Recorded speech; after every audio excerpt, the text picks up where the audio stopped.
Bueno, amigos de Lecturas a Blanco y Negro, bienvenidos una vez más a una lectura después de tanto tiempo, un poco más de 2 meses que no les he leído. La verdad es que he estado viajando, he estado muy ocupado, pero vamos a arrancar este 2019 con las mejores lecturas, sean pocas, sean muchas, pero siempre leyendo grandes autores. Y quiero continuar e iniciar este 2019 leyendo en mi canal un cuento de los 12 cuentos peregrinos de nuestro premio Nobel Gabriel García Márquez, un autor al cual aprecio mucho y quiero mucho por su valor estético en la literatura y por su gran creatividad.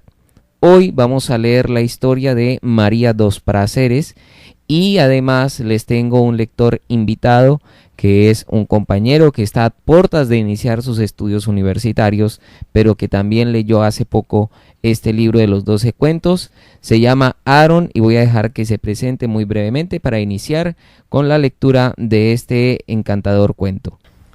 Hola, buenas tardes. Sí, soy Aaron. Estoy muy contento al estar en este maravilloso canal de Andrés Felipe Roa con este cuento que a continuación mi amigo les va a leer. María dos Prazeres, por favor dejemos un comentario, sí, seamos abiertos en la caja de comentarios y bueno, Andrés, sí que me leo. Bueno, pues no siendo más, yo sé que también las personas que nos están escuchando están que se leen, entonces vamos a iniciar. María dos Prazeres. El hombre de la agencia funeraria llegó tan puntual que María dos Prazeres estaba todavía en bata de baño y con la cabeza llena de tubos rizadores, y apenas si tuvo tiempo de ponerse una rosa roja en la oreja para no parecer tan indeseable como se sentía. Se lamentó aún más de su estado cuando abrió la puerta y vio que no era un notario lúgubre, como ella suponía debían ser los comerciantes de la muerte, sino un joven tímido con una chaqueta a cuadros y una corbata con pájaros de colores. No llevaba abrigo a pesar de la primavera incierta de Barcelona, cuya llovizna de vientos sesgados la hacía casi siempre menos tolerable que el invierno. María dos Prazeres, que había recibido a tantos hombres a cualquier hora, se sintió avergonzada como muy pocas veces. Acababa de cumplir 76 años y estaba convencida de que se iba a morir antes de Navidad, y aún así estuvo a punto de cerrar la puerta y pedirle al vendedor de entierros que esperara un instante mientras se vestía para recibirlo de acuerdo con sus méritos. Pero luego pensó que se iba a helar en el rellano oscuro y lo hizo pasar adelante. «Perdóneme esta facha de murciélago», dijo, «pero llevo más de 50 años en Cataluña y es la primera vez que alguien llega a la hora anunciada». Bueno, aquí ya el cuento empieza a tornarse un poco interesante porque es ver cómo el personaje sabe que va a morir, como la amaranta en 100 años de soledad que teje su mortaja porque la muerte le dice que va a morir y ella ya está empezando a pagar sus servicios funerarios. No sé si ustedes harían lo mismo. ¿Te haría lo mismo? Uy, no, ya sería algo muy difícil. Además, yo creo que me daría un trauma al saber que voy a morir pronto. Sí, yo sí. A mí que me quemen y me tiren las cenizas para quién sabe en dónde. Bueno, dice, hablaba un catalán perfecto con una pureza un poco arcaica, aunque todavía se le notaba la música de su portugués olvidado. A pesar de sus años y con sus bucles de alambre seguía siendo una mulata esbelta y vivaz, de cabello duro y ojos amarillos y encarnizados, y hacía ya mucho tiempo que había perdido la compasión por los hombres. El vendedor, deslumbrado aún por la claridad de la calle, no hizo ningún comentario, sino que se limpió la suela de los zapatos en la esterilla de yute y le besó la mano con una reverencia. «Eres un hombre como los de mis tiempos», dijo María dos Prazeres con una carcajada de granizo. «Siéntate». Aunque era nuevo en el oficio, él lo conocía bastante bien para no esperar aquella recepción festiva a las 8 de la mañana, y menos de una anciana sin misericordia que a primera vista le pareció una loca fugitiva de las Américas. así que permaneció a un paso de la puerta sin saber qué decir mientras María Dos Prazeres descorría las gruesas cortinas de peluche de las ventanas. El tenue resplandor de abril iluminó apenas el ámbito meticuloso de la sala, que más bien parecía la vitrina de un anticuario. Eran cosas de uso cotidiano, ni una más ni una menos, y cada una parecía puesta en su espacio natural, y con un gusto tan certero que habría sido difícil encontrar otra casa mejor servida, aún en una ciudad tan antigua y secreta como Barcelona. «Perdóneme», dijo, «me he equivocado de puerta». «Ojalá», dijo ella, «pero la muerte no se equivoca». El vendedor abrió sobre la mesa del comedor un gráfico con muchos pliegues, como una carta de marear, con parcelas de colores diversos y numerosas cruces y cifras en cada color.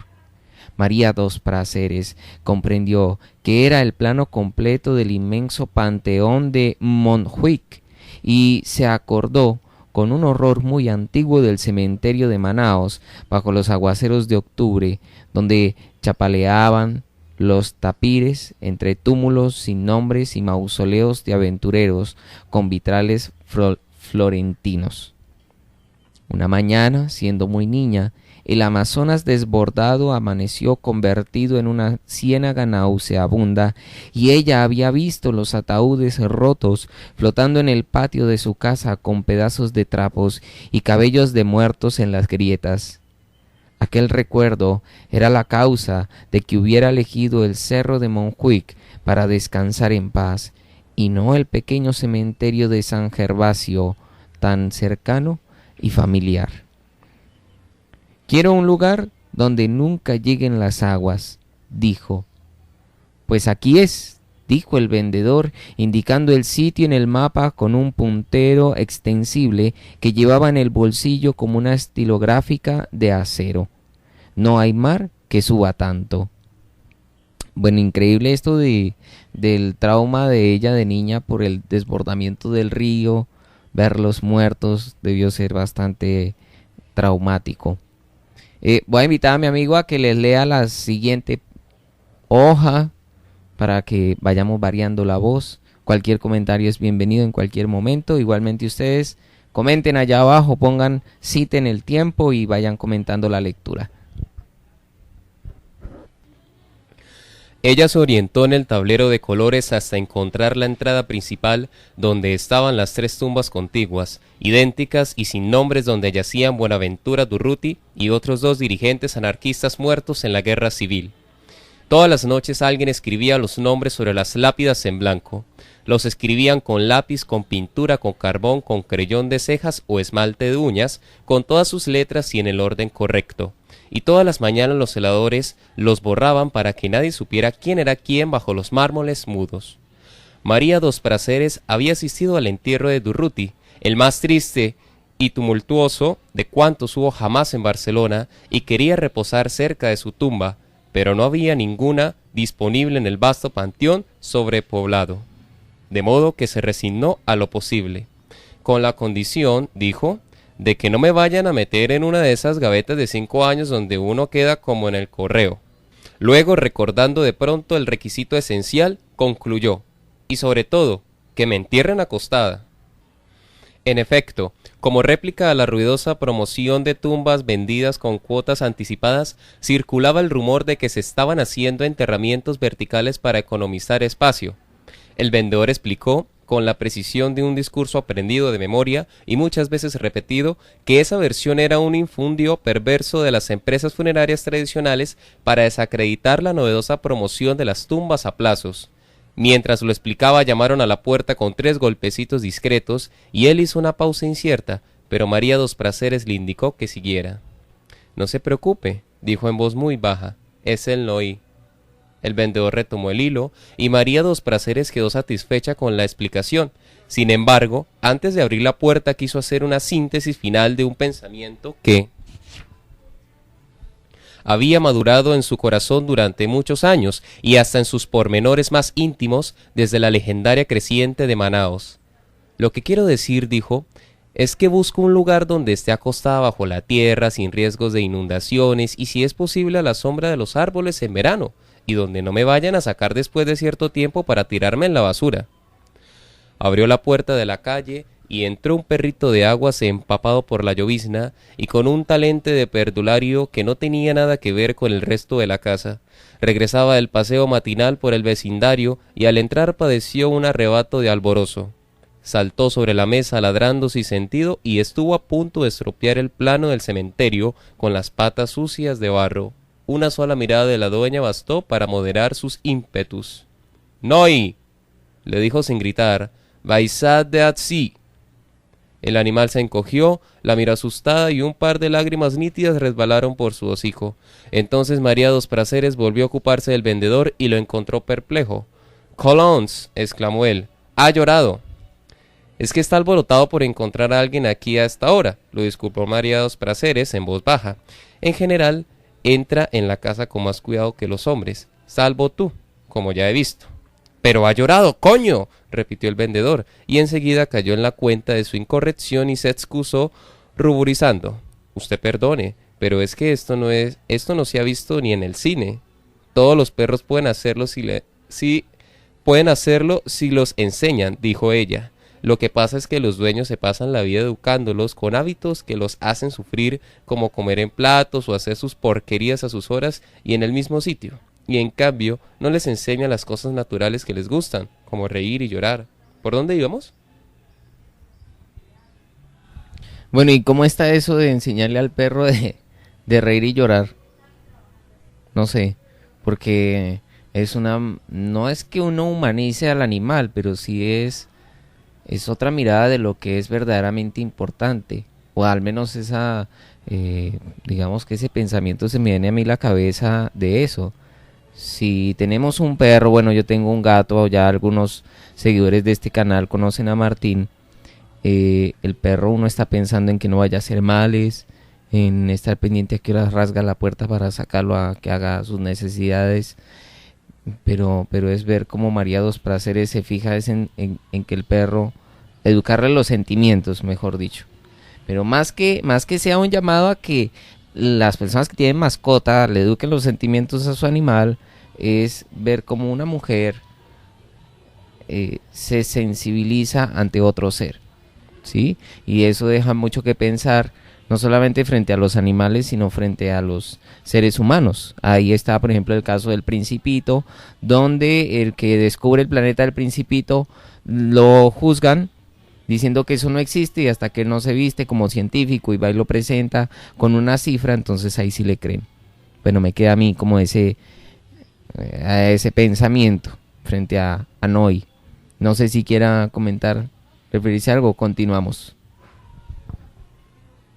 Sin duda alguna sorprende mucho de que una persona se tome la molestia de enseñarle sentimientos humanos a un perro, porque normalmente uno tiene un animal para que genera cierta compañía, ¿sí? De que esté presente, de que lo anime con sus ladridos, en fin, pero la diferencia única en esta historia o el argumento es que esta señora humaniza un perro que prácticamente deja asombrado al personaje, al señor que trabaja en el centro funerario, y es que llega a la conclusión es que esto no se ve ni en el cine, y sí, no se ve en ninguna otra parte.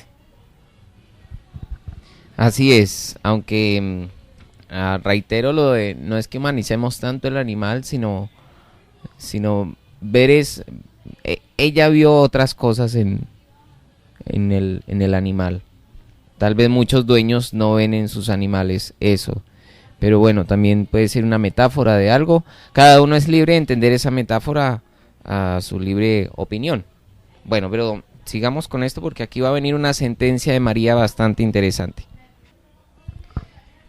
Faltaba muy poco.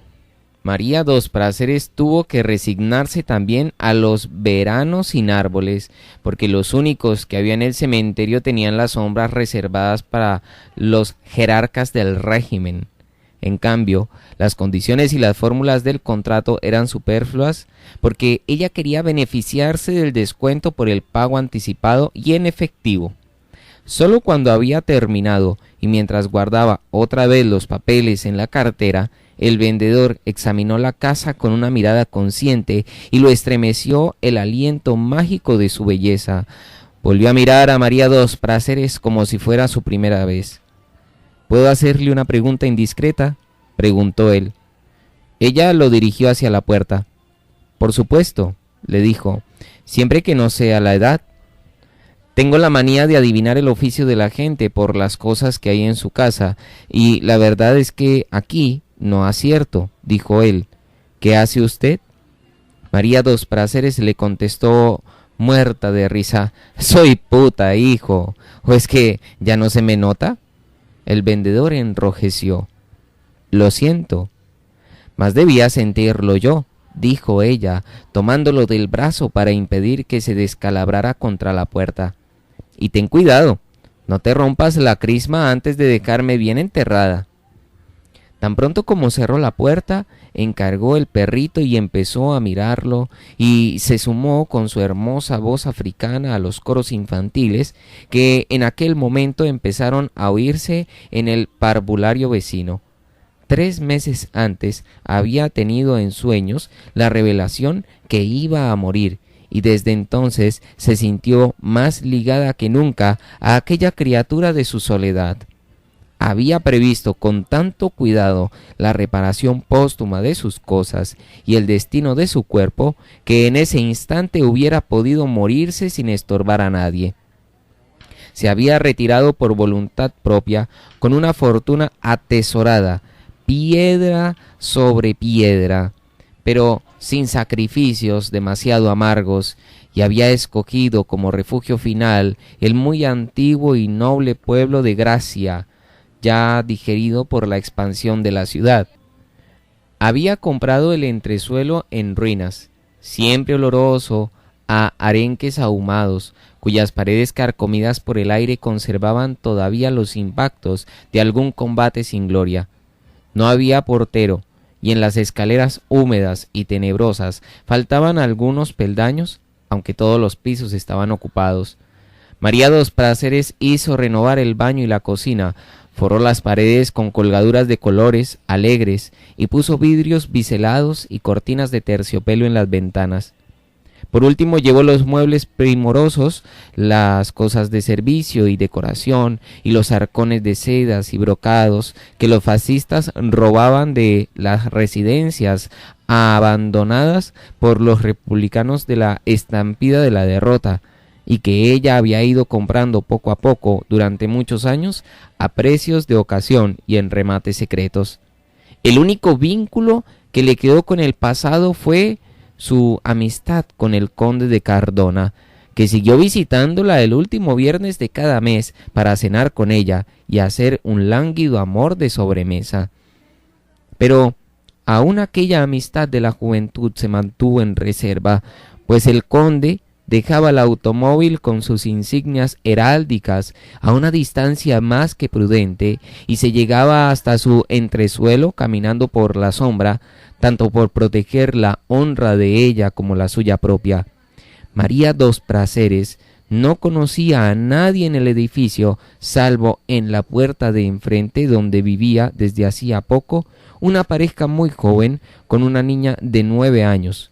Le parecía increíble, pero era cierto que nunca se hubiera cruzado con nadie más en las escaleras. Sin embargo, la repartición de su herencia le demostró que estaba más implantada de lo que ella misma suponía en aquella comunidad de catalanes crudos cuya honra nacional se fundaba en el pudor. Hasta las baratijas más insignificantes las había repartido entre la gente que estaba más cerca de su corazón, que era la que estaba más cerca de su casa. Al final, no se sentía muy convencida de haber sido justa, pero en cambio estaba segura de no haberse olvidado de nadie que no lo mereciera. Fue un acto preparado con tanto rigor que el notario de la calle del Árbol, que se preciaba de haberlo visto todo, no podía darle crédito a sus ojos cuando la vio dictando de memoria a sus amanuenses la lista minuciosa de sus bienes, con el nombre preciso de cada cosa en catalán medieval y la lista completa de los herederos con sus oficios y direcciones y el lugar que ocupaban en su corazón. Quiero hacer aquí un pequeño paréntesis, y es que todos los 12 cuentos peregrinos, como nos estamos dando cuenta en este, están ubicados en Europa, porque fue una serie de textos que hizo Gabriel García Márquez en su estadía en Europa, y luego él los recoge. La mayoría eran textos periodísticos y luego él los quiere retomar en cuento. Gracias a la vida aparecieron esos textos por ahí para que nos ofreciera estos 12 cuentos. Pero bueno, vamos a continuar en la voz de Aaron. Después de la visita del vendedor de entierros, terminó por convertirse en uno más de los numerosos visitantes dominicales del cementerio. Al igual que sus vecinos de tumba, sembró flores de 4 estaciones en los canteros, regaba el césped recién nacido y lo igualaba con tijera de podar hasta dejarlo como las alfombras de la alcaldía, y se familiarizó tanto con el lugar que terminó por no entender cómo fue que al principio le pareció tan desolado. En su primera visita, el corazón le había dado un salto cuando vio junto al portal las 3 tumbas sin nombres, pero no se detuvo siquiera a mirarlas, porque a pocos pasos de ella estaba el vigilante insomne. Pero el tercer domingo aprovechó un descuido para cumplir uno más de sus grandes sueños, y con el carmín de labios escribió en la primera lápida lavada por la lluvia Durruti. Desde entonces, siempre que pudo volvió a hacerlo, a veces en una tumba, en 2 o en las 3, y siempre con el pulso firme y el corazón alborotado por la nostalgia.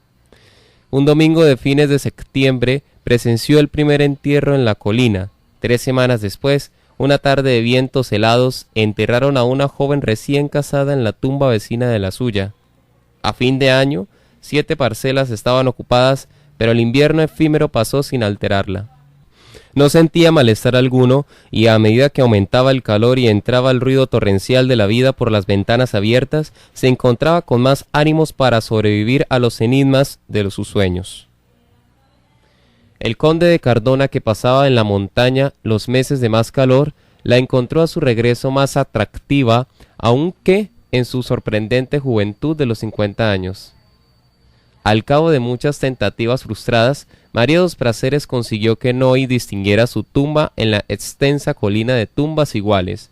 Luego se empeñó en enseñarlo a llorar sobre la sepultura vacía para que siguiera haciéndolo por costumbre después de su muerte. Lo llevó varias veces a pie de su casa hasta el cementerio, indicándole puntos de referencia para que memorizara la ruta del autobús de las Ramblas, hasta que lo sintió bastante diestro para mandarlo solo. Aquí me gustaría hacer una opinión al respecto, porque no es muy común que un amo se dedique exclusivamente a que su mascota vaya y verifique cuál es la tumba que le corresponde, porque son los perros que naturalmente van hacia las tumbas de sus amos y se duermen hasta que llega la hora de partir, porque no los permiten más estar en el cementerio. Es algo muy raro, Andrés, no sé usted qué opine. Pues sí, a mí me pone a pensar en ella, porque ella se sentía sola. No tenía a quien dejarle la herencia, entonces se lo deja a las personas más cercanas de su casa.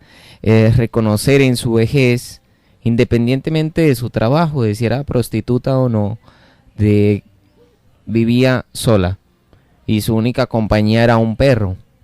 Entonces creo que Noy o Noah, como se quiera pronunciar, es más como una representación de la necesidad de afecto, de compañía, de que alguien lo recuerde. Y es muy triste porque personalmente creo que lo más doloroso en la vida es el olvido. Y veo eso en María dos Prazeres, en buscar que su perro fuera quien la visitara porque no había quien la visitara, ya muerta ella.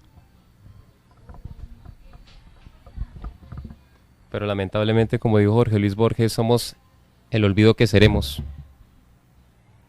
Continuemos. El domingo del ensayo final, a las 3 de la tarde, le quitó el chaleco de primavera, en parte porque el verano era inminente y en parte para que llamara menos la atención, y lo dejó a su albedrío. Lo vio alejarse por la acera de sombra con un trote ligero y el culito apretado y triste bajo la cola alborotada, y logró a duras penas reprimir los deseos de llorar por ella y por él. y por tantos y tantos amargos años de ilusiones comunes, hasta que lo vio doblar hacia el mar por la esquina de la calle Mayor. 15 minutos más tarde subió en el autobús de las Ramblas en la vecina plaza de Les Sets, tratando de verlo sin ser vista desde la ventana, y en efecto, lo vio entre las párvadas de niños dominicales, lejano y serio, esperando el cambio del semáforo de Panteones del Paseo de Gracia. Dios mío, suspiró, qué solo se ve. Tuvo que esperarlo casi 2 horas bajo el sol brutal de Montjuic. Saludó a varios dolientes de otros domingos menos memorables, aunque apenas sí los reconoció, pues había pasado tanto tiempo desde que los vio por primera vez, que ya no llevaban ropas de luto, ni lloraban y ponían las flores sobre las tumbas sin pensar en sus muertos. Poco después, cuando se fueron todos, oyó un bramido lúgubre que espantó a las gaviotas y vio en el mar inmenso un transatlántico blanco con la bandera de Brasil, y deseó con toda su alma que le trajera una carta de alguien que hubiera muerto por ella en la cárcel de Pernambuco. Poco después de las 5, con 12 minutos de adelanto, apareció el Noy en la colina, babeando de fatiga y de calor, pero con unas ínfulas de niño triunfal. En aquel instante, María dos Prazeres superó el terror de no tener a nadie quien llorara sobre su tumba. Fue en el otoño siguiente cuando empezó a percibir signos aciagos que no lograban descifrar, pero que le aumentaron el peso del corazón. Volvió a tomar el café bajo las acacias doradas de la Plaza del Reloj, con el abrigo de cuello de colas de zorros y el sombrero con adorno de flores artificiales que de tanto ser antiguo había vuelto a ponerse de moda. Agudizó el instinto. Tratando de explicarse su propia ansiedad, escudriñó la cháchara de las vendedoras de pájaros de las Ramblas, los susurros de los hombres de los puestos de libros que, por primera vez en muchos años, no hablaban de fútbol, los hondos silencios de los lisiados de guerra que les echaban migajas de pan a las palomas, y en todas partes encontró señales inequívocas de la muerte. En Navidad se encendieron las luces de colores entre las acacias y salían músicas y voces de júbilo por los balcones, y una muchedumbre de turistas ajenos a nuestro destino invadieron los cafés al aire libre, pero aún dentro de la fiesta se sentía la misma tensión reprimida que precedió a los tiempos en que los anarquistas se hicieron dueños de la calle. María dos Prazeres, que había vivido aquella época de grandes pasiones, no conseguía dominar la inquietud y por primera vez fue despertada en mitad del sueño por zarpazos de pavor. Una noche, agentes de la seguridad del Estado asesinaron a tiros frente a su ventana a un estudiante que había escrito a brocha gorda en el muro: Visca Catalunya llore. «Dios mío», se dijo asombrada, «es como si todos estuvieran muriendo conmigo». Solo había conocido una ansiedad semejante siendo muy niña en Manaos. Un minuto antes del amanecer, cuando los ruidos numerosos de la noche cesaban de pronto, las aguas se detenían, el tiempo titubeaba y la selva amazónica se sumergía en un silencio abismal que sólo podía ser igual al de la muerte. En medio de aquella tensión irresistible, el último viernes de abril, como siempre, el conde de Cardona fue a cenar en su casa. La visita se había convertido en un rito. El conde llegaba puntual entre las 7 y las 9 de la noche, con una botella de champaña del país envuelta en el periódico de la tarde para que se notara menos, y una caja de trufas rellenas. María dos Prazeres le preparaba canelones gratinados y un pollo tierno en su jugo, que eran los platos favoritos de los catalanes de Alcurnia de sus buenos tiempos, y una fuente surtida de frutas de la estación. Mientras ella hacía la cocina, el conde escuchaba en el gramófono fragmentos de óperas italianas en versiones históricas, tomando a sorbos lentos una copita de Oporto que le duraba hasta el final de los discos. Después de la cena, larga y bien conversada, hacían de memoria un amor sedentario que les dejaba a ambos un sedimento de desastre. Antes de irse, siempre azorado por la inminencia de la medianoche, el conde dejaba 25 pesetas bajo del cenicero del dormitorio. Ese era el precio de María dos Prazeres, cuando él la conoció en un hotel de paso del paralelo, y era lo único que el óxido del tiempo había dejado intacto. Ninguno de los dos se había preguntado nunca en qué fundaba esa amistad. María dos Prazeres le debía a él algunos favores fáciles. Él le daba consejos oportunos para el buen manejo de sus ahorros. Le había enseñado a distinguir el valor real de sus reliquias y el modo de tenerlas para que no se descubriera que eran cosas robadas. Pero sobre todo fue él quien le indicó el camino de una vejez decente en el barrio de Gracia, cuando en su burdel de toda la vida la declararon demasiado usada para los gustos modernos y quisieron mandarla a una casa de jubiladas clandestinas que por 5 pesetas le enseñaban a hacer el amor a los niños. Ella le había contado al conde que su madre la vendió a los 14 años en el puerto de Manaos y que el primer oficial de un barco turco la disfrutó sin piedad durante la travesía del Atlántico y luego la dejó abandonada sin dinero, sin idioma y sin nombre en la ciénaga de luces de Paralelo. Ambos eran conscientes de tener tan pocas cosas en común que nunca se sentían más solos que cuando estaban juntos, pero ninguno de los dos se había atrevido a lastimar los encantos de la costumbre. Necesitaron de una conmoción nacional para darse cuenta ambos al mismo tiempo de cuánto se habían odiado y con cuánta ternura durante tantos años. Esto es bastante fascinante en Gabriel García Márquez, de contraponer emociones. Es una genialidad del autor decir, por ejemplo, que se han odiado con ternura. Aquí ya nos está contando entonces el origen de María dos Prazeres, una niña vendida a tan solo 14 años, dedicada toda una vida a la prostitución, y es pensar también en eso de que la dejó sin idioma, en tierras desconocidas, una vida bastante, diría yo, desafortunada. Fue una deflagración. El conde de Cardona estaba escuchando el dueto de amor de La Bohème, cantado por Licia Albanese y Beniamino Gigli, o como se pronuncia en el idioma original, cuando le llegó una ráfaga casual de las noticias de radio que María dos Prazeres escuchaba en la cocina. Se acercó en puntillas y también él escuchó. El general Francisco Franco, dictador eterno de España, había asumido la responsabilidad de decidir el destino final de 3 separatistas vascos que acababan de ser condenados a muerte. El conde exhaló un suspiro de alivio. Entonces lo fusilarán sin remedio, dijo, porque el caudillo es un hombre justo.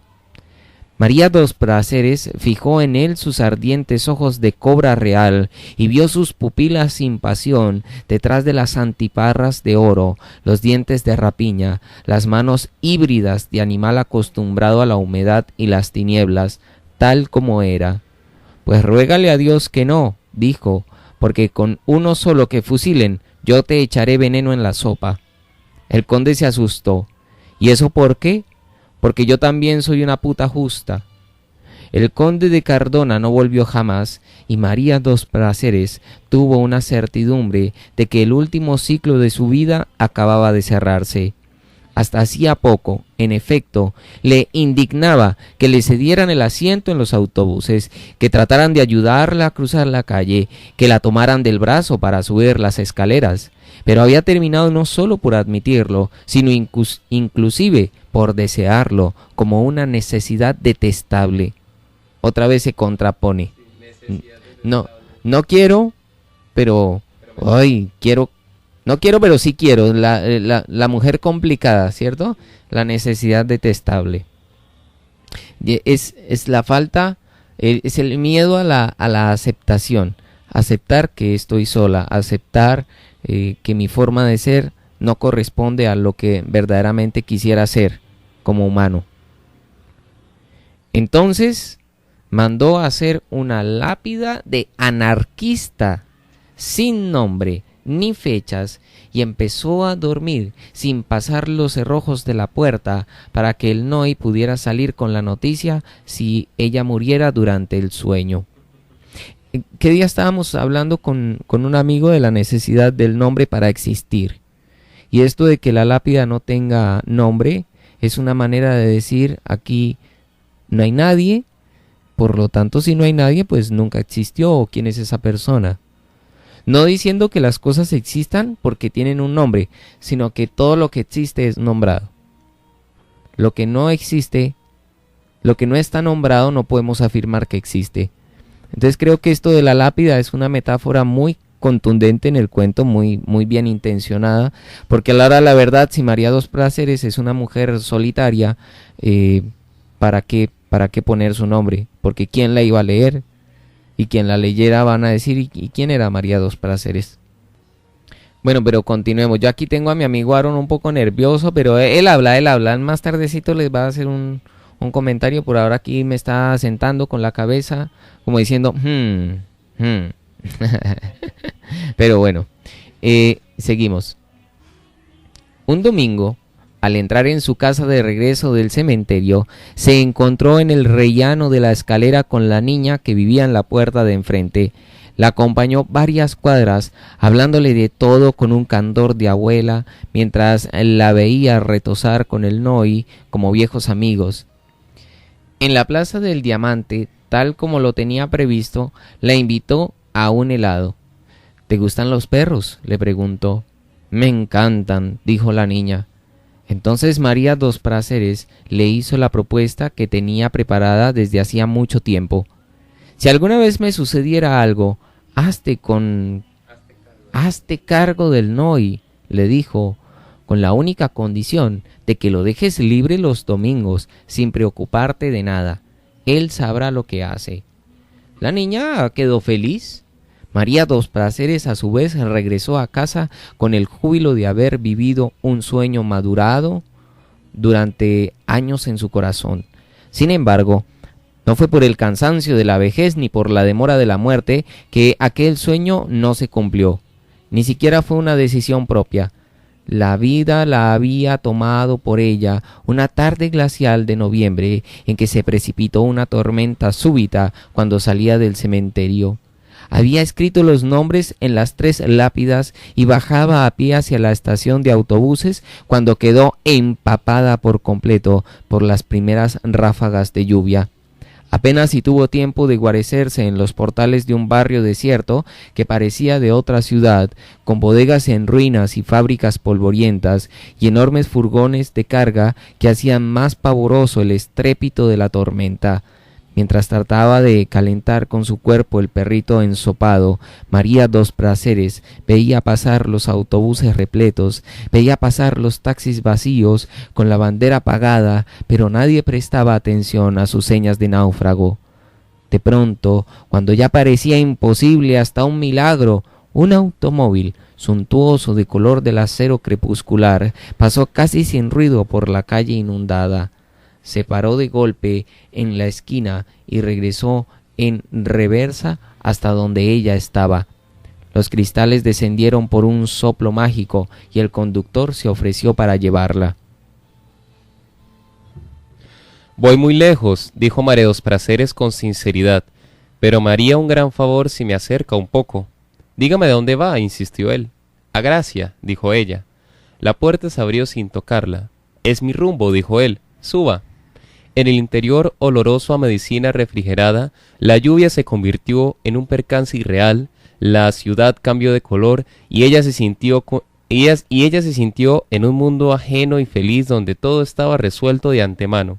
El conductor se abría paso a través del desorden del tránsito con una fluidez que tenía algo de magia. María dos Prazeres estaba intimidada no solo por su propia miseria, sino también por la del perrito de lástima que dormía en su regazo. «Eso es un transatlántico», dijo, porque sintió que tenía que decir algo digno. Nunca había visto nada igual, ni siquiera en sueños. «En realidad, lo único malo que tiene es que no es mío», dijo él, en un catalán difícil, y después de una pausa agregó en castellano: «El sueldo de toda la vida no me alcanzaría para comprarlo. Me lo imagino, suspiró ella. Lo examinó de soslayo, iluminado de verde por el resplandor del tablero de mandos, y vio que era casi un adolescente, con el cabello rizado y corto, y un perfil de bronce romano. Pensó que no era bello, pero que tenía un encanto distinto, que le sentaba muy bien la chaqueta de cuero, barato gastada por el uso, y que su madre debía ser muy feliz cuando lo sentía volver a casa. Solo por sus manos de labriego se podía creer que de veras no era el dueño del automóvil. No volvieron a hablar en todo el trayecto, pero también María dos Prazeres se sintió examinada de soslayo varias veces, y una vez más se dolió de seguir viva a su edad. Se sintió fea y compadecida, con la pañoleta de cocina que se había puesto en la cabeza de cualquier modo cuando empezó a llover, y el deplorable abrigo de otoño que no se le había ocurrido cambiar por estar pensando en la muerte. Cuando llegaron al barrio de Gracia, había empezado a escampar, era de noche y estaba encendidas las luces de la calle. María dos Prazeres le indicó a su conductor que la dejara en una esquina cercana, pero él insistió en llevarla hasta la puerta de la casa, y no solo lo hizo, sino que estacionó sobre el andén para que pudiera descender sin mojarse. Ella soltó el perrito, trató de salir del automóvil con tanta dignidad como el cuerpo se lo permitiera, y cuando se volvió para dar las gracias se encontró con una mirada de hombre que la dejó sin aliento. La sostuvo por un instante sin entender muy bien quién esperaba de qué, ni de quién, y entonces él le preguntó con una voz resuelta: ¿Subo? María dos Prazeres se sintió humillada. Le agradezco mucho el favor de traerme, dijo, pero no le permito que se burle de mí. No tengo ningún motivo para burlarme de nadie, dijo él en castellano con una seriedad terminante, y mucho menos de una mujer como usted. María dos Prazeres había conocido muchos hombres como ese, había salvado del suicidio a muchos otros más atrevidos que ese, pero nunca en su larga vida había tenido tanto miedo de decidir. Lo oyó insistir sin el menor indicio de cambio en la voz. ¿Subo? Ella se alejó sin cerrar la puerta del automóvil y le contestó en castellano para estar segura de ser entendida: haga lo que quiera.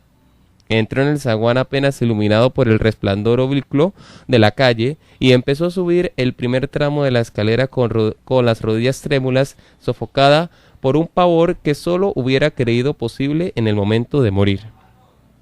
Cuando se detuvo frente a la puerta del entresuelo, temblando de ansiedad por encontrar las llaves en el bolsillo, oyó los dos portazos sucesivos del automóvil en la calle. Noy, que se le había adelantado, trató de ladrar. «¡Cállate!», le ordenó con un susurro agónico.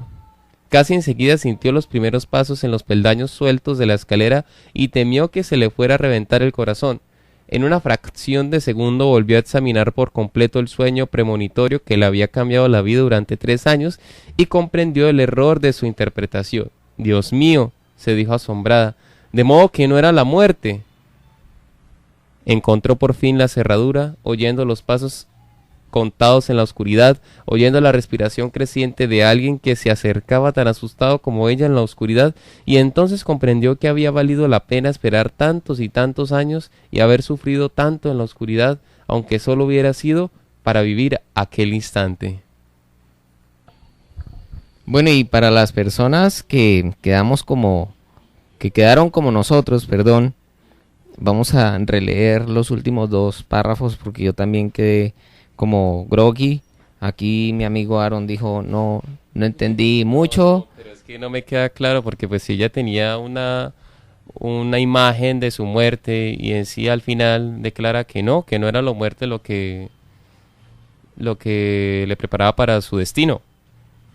Bueno, pues vamos a ver aquí porque dice: entró en el zaguán apenas iluminado por el resplandor oblicuo de la calle y empezó a subir el primer tramo de la escalera con las rodillas trémulas, sofocada por un pavor que solo hubiera creído posible en el momento de morir. Ella ya ahí venía nerviosa. Luego, ese muchacho no lo conocemos. Podríamos pensar que ese muchacho sí sabía que ella era prostituta y quería estar con ella. Pero María dos Prazeres pensaba que ese muchacho podía ser la muerte o representaba el momento de morir. Pero ¿por qué le preguntaba subo y por qué ella se sintió humillada? Bueno, pues se sintió humillada porque ella era vieja y él estaba joven. Sí, es como, no se burle de mí, porque ¿quién se va a meter ya con una vieja? Pero luego dice, cuando se detuvo frente a la puerta, bueno, ahí es cuando le dice al perro, cállate, y le ordenó con un susurro agónico. Casi enseguida, dice, casi enseguida sintió los primeros pasos en los peldaños sueltos de la escalera y temió que se le fuera a reventar el corazón.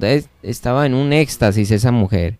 En una fracción de segundo volvió a examinar por completo el sueño premonitorio que le había cambiado la vida durante 3 años. O sea que ella llevaba preparando su muerte 3 años de un sueño, ¿cierto? Luego imagínense vivir 3 años pensando en que me voy a morir.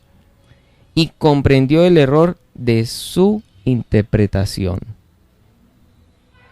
Claro, ella tuvo un sueño y tuvo una interpretación del sueño. ¿Y la interpretación cuál fue? Que se iba a morir. Que se iba a morir. Que se iba a morir, pero ese fue el error. El error es que no iba a morir ella, iba a morir otra cosa. ¿Y eso cómo lo sabemos? Dios mío, se dijo asombrada, de modo que no era la muerte. Y no el perro. El perro. No, El perro aquí no se ha muerto. pero entonces, ¿qué fue lo que ella vio en la muerte? Encontró por fin la cerradura, oyendo los pasos contados en la oscuridad, oyendo la respiración creciente de alguien que se acercaba tan asustado como ella en la oscuridad. ¿Quién? ¿El hombre? Claro, el hombre, porque ella llegó y le dijo, haga lo que quiera, Suba, sí. Pero ella haga lo que quiera. estaba muy excitada. Estaba como asustada a la vez. Sí, estaba asustada, creía que se estaban burlando de ella, pero es un hombre que sube. Es que ella era prostituta. ¿Cuántos hombres se acostaron con ella por amor? Pocos. Ninguno, nadie. Este hombre que la estaba persiguiendo era el primer hombre que iba a estar con ella porque realmente quería estar con ella. Entonces, ¿qué murió? Murió su falta de ternura. En ese instante cuando el hombre decidió estar con ella, no por dinero, sino por un amor sincero hacia ella. Murió la ternura, yo creo que murió la soledad. Murió ese La falta de ternura. O sea, que murió la falta de ternura hacia ella. hacia ella.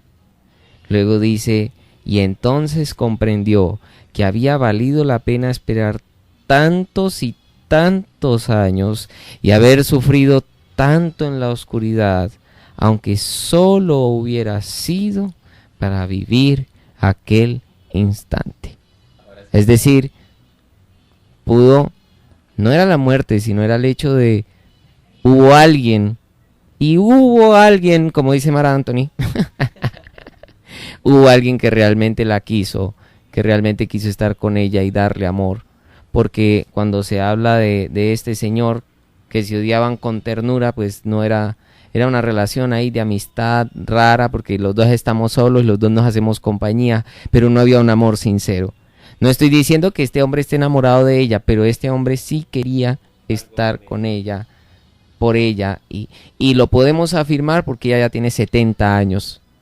O sea, no es una mujer que un hombre diga, wow, voy a estar con una mujer de 70 años. Bueno, aquí con respeto a todas las personas que tienen sus fantasías sexuales, gustos sexuales, fetiches, posturas.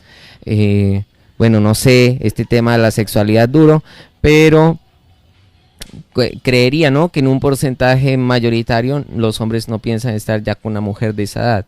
Y aún por las mismas mujeres que llegan a una edad donde dicen ya no, o sea, ya no estamos para eso, ya no nos interesa, nos llama la atención, ya lo vivimos, ¿sí? Creo que María Dos Prazeres era una de esas mujeres, ya viví esa etapa, pero no se negó a este muchacho joven que quiso subir a estar con ella.